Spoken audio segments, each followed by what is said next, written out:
Doctor Sunilam हमारे साथ जुड़ गए हैं। एक मजबूत नेता, पूर्व विधायक, किसानों, दलितों, पिछड़ों, जहां जहां कहीं आवाज उठाने की बात होती है उनको दबाया जाता है, डॉक्टर सुनीलम की मौजूदगी वहां जरूर होती है। उत्तर प्रदेश में भी किसान आंदोलन के समय में बहुत एक्टिव रहे। लखीमपुर में जब मंत्री के बेटे ने किसानों पर गाड़ी चढ़ा दी, तब डॉक्टर सुनीलम ने आंदोलन किया।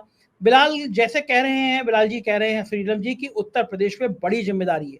ये बात ठीक है कि देश को सबसे ज्यादा सीटें देने वाला राज्य है उत्तर प्रदेश देश भर में। उत्तर प्रदेश में पिछले दिनों में कांग्रेस और अखिलेश यादव के बीच में जो तल्खी दिखाई दी, जो वाक एक दूसरे के खिलाफ आरोप प्रत्यारोप हुए, उससे डर लगा लोगों को, जो विपक्ष से ज्यादा उम्मीद कर रहे थे। लेकिन क्या वास्तव में विपक्ष मजबूत है उत्तर प्रदेश में, चुनौती दे पाएगा राजा को? डॉक्टर सुनीलम।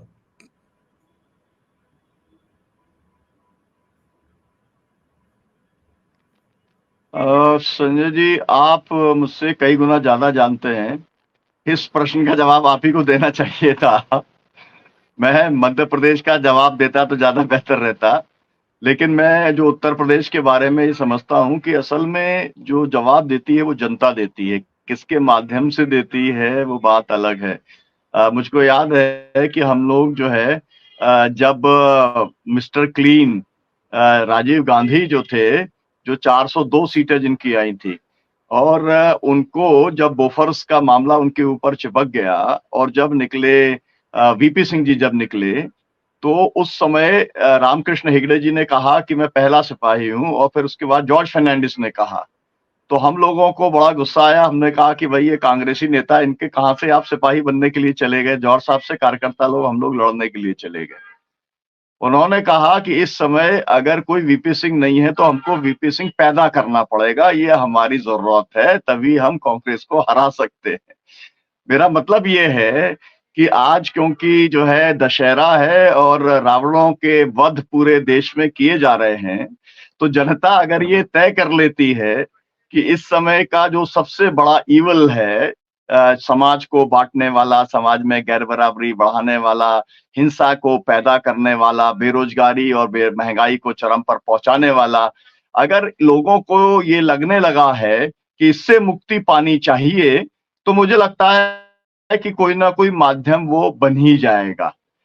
और यहाँ पर मैं इस बात से पूरी तरीके से सहमत हूं कि इंडिया गठबंधन जो है उसके ऊपर ये बहुत बड़ी जिम्मेदारी है, और मुझे ये भी इस बात का भी मुझे आभास है या इस बात की जानकारी है कि वो भी इसको बहुत सीरियसली ले रहे हैं, और सभी को, इंडिया गठबंधन के जो भी कॉन्स्टिट्यूएंट्स हैं, सभी को ये मालूम है फाइनल राउंड में देश में जो भी कुछ करते हुए आ जाएंगे, लेकिन अकेला अगर उत्तर प्रदेश के अंदर खेल बिगड़ जाता है तो पूरा का पूरा जो प्रयास है वो विफल हो जाएगा।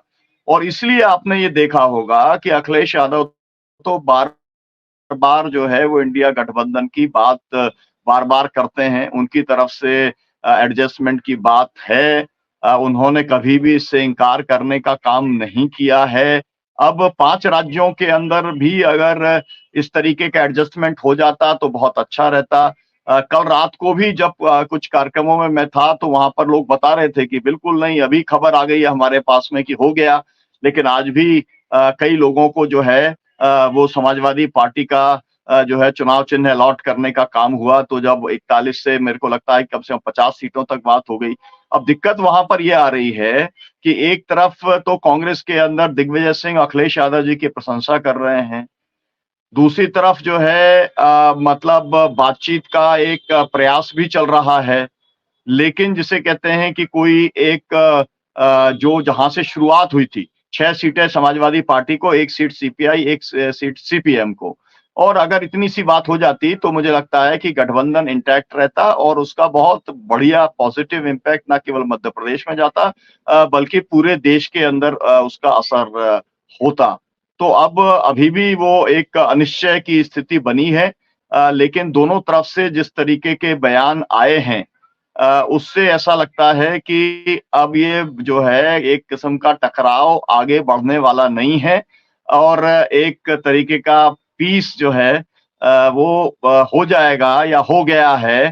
तो हम ये मान सकते हैं कि भले ही चुनाव के अंदर अलग अलग जाएं, लेकिन उससे जो वातावरण बिगड़ने की जो बात की शुरुआत हो गई थी, जिस तरीके की बयानबाजी हुई थी, और उसको जो है सभी लोगों ने कंडेम करने का काम किया। मुझे नहीं लगता है कि देश के अंदर पक्ष का, विपक्ष का, सत्ता पक्ष का कोई भी ऐसा व्यक्ति हो जिसने ये कहा हो कि भाई अखिलेश वाला जो मामला है ये ठीक-ठाक नहीं है। या जो बयान आपके यहाँ से जो राय साहब ने जो बयान दिए कांग्रेस के अध्यक्ष साहब ने वो जो है बयान ठीक नहीं है। तो सभी लोगों ने कहा कि ये जो पूरा कुछ डेवलपमेंट हुआ है ये ठीक नहीं है। लेकिन मैं आपसे ये भी कहना चाहता हूँ कि देखिए मध्य प्रदेश के अंदर जो है वो अभी उन्होंने सभी सीटें डिक्लेयर कर दी थी, एक सीट रह गई थी निशा बांगड़े की। अब वो निशा बांगड़े जो है उनको भी अनुमति मिल गई, डिप्टी कलेक्टर थी और उनको भी अनुमति मिल गई। कल तक नहीं मिली थी, ये भी आश्चर्य की बात है। अब कोई अब अनुमति मिल गई, अब कांग्रेस क्या अपना उन्होंने जो है कल ही हमारी बातचीत हुई थी संजीव जी से। संजीव जी ने जो है वो मालवी जो कैंडिडेट हैं उनका जब डिक्लेयर हो गया तो उनको लेकर के बातचीत हुई थी। लेकिन अब क्या उसको चेंज करेंगे? अभी मैं आपको बता दूं कि 6 कैंडिडेट जो है वो चेंज कांग्रेस पार्टी कर रही है या उसने कर दिए हैं। जो है बहुत बड़े संख्या में नहीं लड़ा रहे, लेकिन समाजवादी पार्टी ने भी 5 सीटें अपनी जो है वो बदल दी हैं। स्थिति असल में ये है कि हर सीट के ऊपर जो है मैंने जैसा मैं आपको बता रहा था एक कल शायद मैंने तो इसमें नहीं था मैं, लेकिन कल ही की बात है कि लखनऊ के अंदर दोनों, एक छतरपुर की एक सीट है, उसमें जो पहले विधायक थे वो और जो अब अभी के जो विधायक हैं वो दोनों हैं कि हमको दे दो या इनको दे दो। मतलब पिता पुत्र हैं, दोनों में से किसी को भी दे दो लेकिन आप एक दे दो। लेकिन वहां पर और तीसरे एक ताकतवर आ गए हैं कि उन्होंने कहा कि आप हमको दे दो। मेरा कहने का मतलब है कि सीट टू सीट जहां पर एक ताकत है समाजवादी पार्टी की, मतलब जिसे छतरपुर कहा जाए, टीकमगढ़ कहा जाए या जो पूरा ये 13 जिले के अंदर, इसमें तमाम सारे ऐसे लोग हैं जो कि चुनाव लड़ना चाहते हैं। दूसरी बात ये भी है कि भारतीय जनता पार्टी के जो समर्थक जो ज्योतिरादित्य सिंधिया के थे उनके जो टिकट कटे हैं वो लोग भी जो है टिकट चाहते हैं। स्थिति यहाँ तक की है कि मेरे पास में कुछ जो पुराने जो पहले समाजवादी पार्टी में थे अभी दूसरी पार्टियों में हैं लेकिन काफी ताकतवर हैं, अपने इलाके में उनकी तूती बोलती है।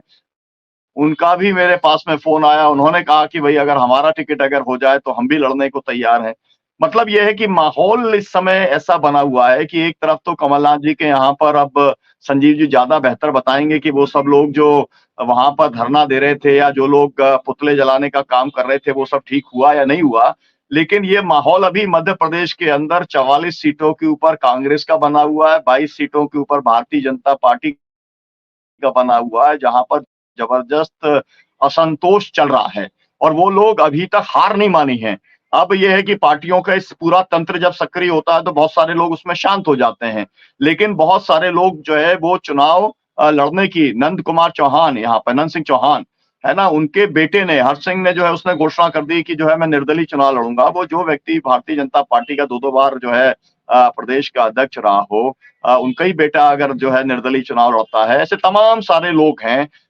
तो मेरा मतलब ये है कि जो मध्य प्रदेश के अंदर एक बहुत नेक टू नेक जो फाइट है, जिसके बारे में मैं कहता हूँ जो जीतेगा वो 41 पे पहुँचेगा, जो हारेगा वो 39 के ऊपर पहुँचेगा। ऐसी स्थिति के अंदर बहुत एक तरीके से कई जगहों पर मुझे लगता है कि कम से कम 50 सीटें ऐसी हो गई हैं 230 सीटों में जहाँ पर मल्टी कॉर्नर हो गया है। और मल्टी कॉर्नर के अंदर तो जाति भी फैक्टर आएगा, पैसा भी फैक्टर आएगा।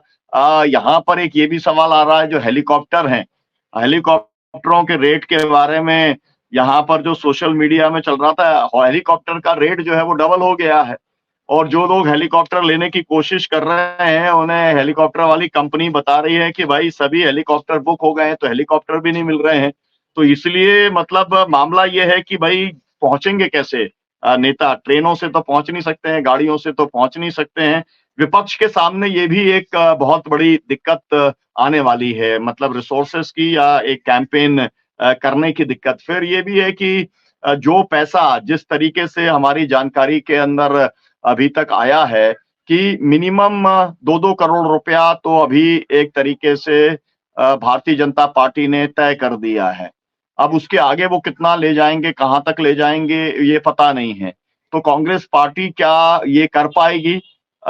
मुझे नहीं लगता है कि जो है वो 500,000 करोड़ रुपया जो है वो इसके चुनाव के अंदर खर्च करने की स्थिति में कांग्रेस पार्टी होगी, या है भी तो वो मतलब वो पैसा इसमें खर्च किया जाएगा। तो एक जो है रिसोर्सेस को लेकर भी एक बहुत बड़ा सवाल है। जनता जो है वो भाजपा के खिलाफ में खड़ी है, anti incumbency factor Madhya Pradesh के अंदर काम कर रहा है, और मुझे लगता है कि ये बहुत गलत स्ट्रेटेजी रही है भारतीय जनता पार्टी की कि उन्होंने शिवराज सिंह चौहान को पीछे कर लिया है और कई सारे उम्मीदवारों को आगे कर दिया है। कौन उनका, आप एक बार अभी कह रहे थे कि भाई राजा जो है, राजा को लेकर के जो है उसके डर के बारे में बात हो रही है। मुझे लगता है यहाँ पर बात होनी चाहिए जो अपने आप को चाणक्य कहते हैं उनके ऊपर, क्योंकि जो बंटाधार किया है वो चाणक्य ने बंटाधार किया है। तो राजा जो है उसको सबसे ज्यादा अगर डरना चाहिए तो उसे अपने चाणक्य से ही डर पैदा होना चाहिए, और उनको ये सोचना चाहिए कि कहीं उनके खिलाफ भी कोई कॉन्स्पिरेसी तो ऐसी नहीं की जा रही है कि इनका ही मतलब, जब 5 राज्यों में जहां पर खुद मोदी जी के फेस से चुनाव लड़ा जा रहा है, कहीं पर कोई और नहीं है मुख्यमंत्री का, और कहीं पर कोई चेहरा नहीं है। चेहरा अगर कोई है तो हमारे देश के प्रधानमंत्री का चेहरा है, वही एक चेहरा है। तो ये भी एक षड्यंत्र हो सकता है कि भाई ये 5 राज्यों में चुनाव हरा दो और उसके बाद में भारतीय जनता पार्टी के अंदर असंतोष पैदा कर दो और फिर उसके बाद में अपना लाइन जो है वो आगे बढ़ा दो। तो ये एक अंदर से भी एक षड्यंत्र पैदा हो सकता है। तो मेरा, आप तो सभी एंगल के ऊपर जो है डिबेट करते हैं, और संजय जी आपके पास में लोग बताते हैं कि देश में सबसे ज्यादा जानकारी अगर कुछ अंदर की होती है तो आपके पास में होती है। तो मैं आपसे अनुरोध करता हूं सार्वजनिक तौर पे कि राष्ट्रहित के अंदर आप ये जानकारी ये निकालिए कि ये जो राजा का डर है ये अपने चाणक्य से कहां तक अभी तक पहुंचा है ना? वो आपके योगी जी से डरते हैं, ये वाली बात तो जग जाहिर है, मतलब इसको सभी लोग मानते हैं और जानते भी हैं। लेकिन जो है चाणक्य ने जो है पूरा बंटाधार किया है, जितने उन्होंने फॉर्मूले दिए, कम से कम मध्य प्रदेश के बारे में मैं कह सकता हूं कि वो सब फॉर्मूले 110% फेल हुए हैं, 100% भी नहीं। तो यहाँ पे अगर हार होती है तो मैं तो उसकी जो है पूरा का पूरा उसके लिए जिम्मेदार चाणक्य महोदय को ही मैं मानूंगा, क्योंकि एक के बाद एक कम से कम 8 या 10 सुझाव उन्होंने दिए हैं और वो सभी सुझाव बूमरैंग किए हैं। उसका पार्टी को लाभ नहीं हुआ, उसको पार्टी को नुकसान होता चला गया है। ये स्थिति है आज की तारीख के अंदर।